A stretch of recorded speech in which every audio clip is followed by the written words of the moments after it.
We're gathering items, dodging agents, and phoning home. That's right, it's E.T., the Extra-Terrestrial, light years from home game from Funko Games.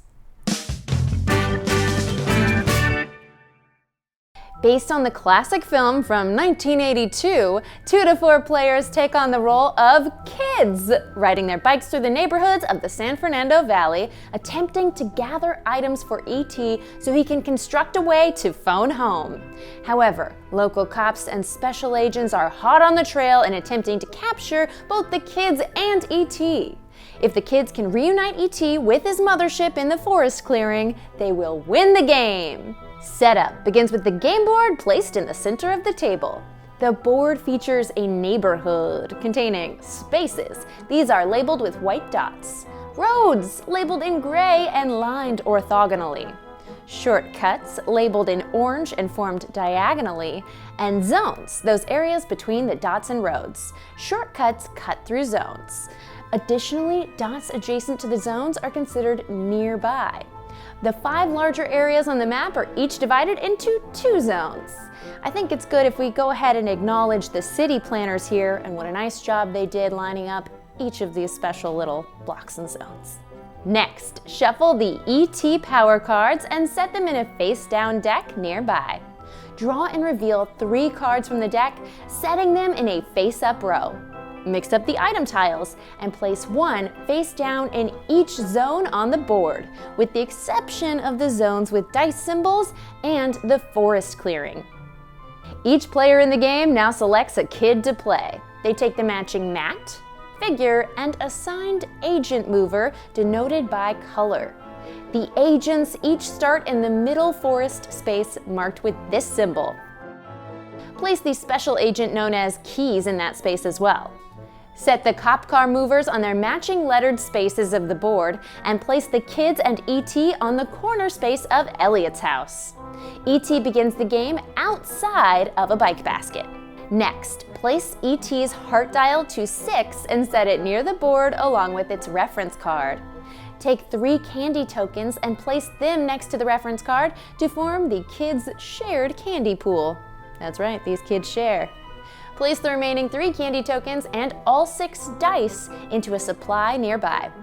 Finally, set the mothership on the starting space of the mothership track. Gameplay occurs in turns, each divided into 3 steps. Take actions, phone home, and move enemies. First up, in the take action step, the active player takes up to 3 basic actions. They can take them in any order and take the same action multiple times, but must always complete an action before starting a new one, unless they are taking a free action. Free actions can be taken unlimited times. Let's look at the actions. In basic actions, we have move, take candy, and pick up an item or device. Move. This allows the player to move their kid up to 2 spaces on the board via roads or shortcuts. When moving, if a kid enters a space with a ramp, they may immediately jump up to 2 spaces in a straight orthogonal line in any direction. They can jump over zones and enemies, and if they hit another ramp, they can immediately jump again. But beware, when moving, a kid can go through or onto a space with an enemy piece. This is known as a dangerous move and prompts a roll of the danger die. More on what that does in a sec. Take a candy. This allows the active player to move 1 candy token from the supply to the shared candy pool, up to a maximum of 6. The colors on the candy don't matter for game effects, it's just a delicious coating. More on candy effects soon. Pick up an item or device. This allows the kid to pick up 1 item tile or device die in a nearby zone. Nearby applies to zones adjacent to the current space. Let's look at some of the item options. Ramps are placed immediately on any nearby space. Device items. They come in 3 colors, green, orange, and blue. Additionally, a wild device acts as any color. Picked up items are placed on a kid's mat up to a limit of 2 items. If a third is picked up, 1 of them must be discarded to a nearby zone. device dice can also be added to a kid's basket. Baskets have a capacity of 1, either a die or ET, but that's all it's going to fit in there, so that'll help you remember. Note, when picking up a zone with an enemy nearby, that's known as a dangerous pickup and prompts an immediate roll of the danger die. Okay, let's look at the free actions. Drop an item or device. This allows a kid to drop either an item tile or device die into a nearby zone. Move ET with candy allows a kid to remove a candy token from the shared pool back to the supply. For each token discarded, they may move ET 1 space in any direction. ET cannot enter a space with an enemy. Pick up or drop ET. If ET is on the active kid's space, they may put him in their basket. Carrying ET allows players to move ET along with their figure when moving. Use one ET power card. If ET is in their basket, the active player can use one of ET's power cards from the face-up options near the board. Though this is a free action, this can only be used once per turn. After the card is resolved, discard it and replace it with a new card from the deck. If the deck is ever empty, shuffle the discard into a new draw deck. Team up. This is super cool. It allows 1 or more kids in the same space to connect their bases together. When teamed up in this way, the kids move with each other whenever one of them would move, use the other kid's special ability as if it were their own, and freely trade item tiles, device dice, and even ET. One big note here, when a kid ends their turn in the same space as another kid, even if they're not teamed up, they draw the attention of the enemies. More on this when we get to the move enemies step. Build a device. This free action allows players to construct a communication method to call ET's mothership. In order to use this action, the kids must have collected 4 items of the same color and dropped them in their matching colored zone of the game board. At any point when ET is nearby a zone which has all 4 tokens inside, ET builds the device, discarding the tokens and replacing them with a device die of the matching color. On their turn, a player can pick up a die into their basket. If they manage to drop it off in the forest clearing, the die will be rolled in the phone home step. After a device die is dropped off, additional item tiles of the matching color can also be dropped off into the forest clearing. This moves the mothership 1 space forward on its track.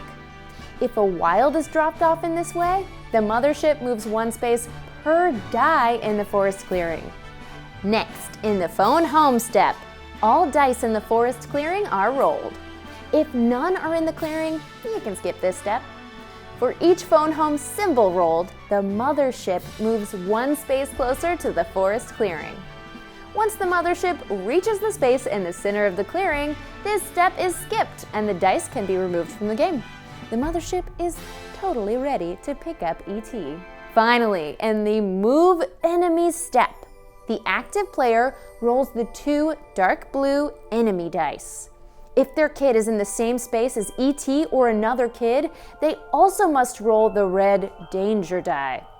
Based on the symbols rolled, the player moves enemies on the board closer to their associated kid by any legal path. And remember, only kids can use shortcuts. If an enemy is ever on the same space as ET or a kid, even if it's not their assigned kid, they end their movement for the turn, whether or not that causes them to stay in their current space. Let's look at the dice results options. Cop cars move the associated car 1 space along its dotted path toward the forest clearing. Once at its final destination, the cop car remains there for the game and this result is ignored.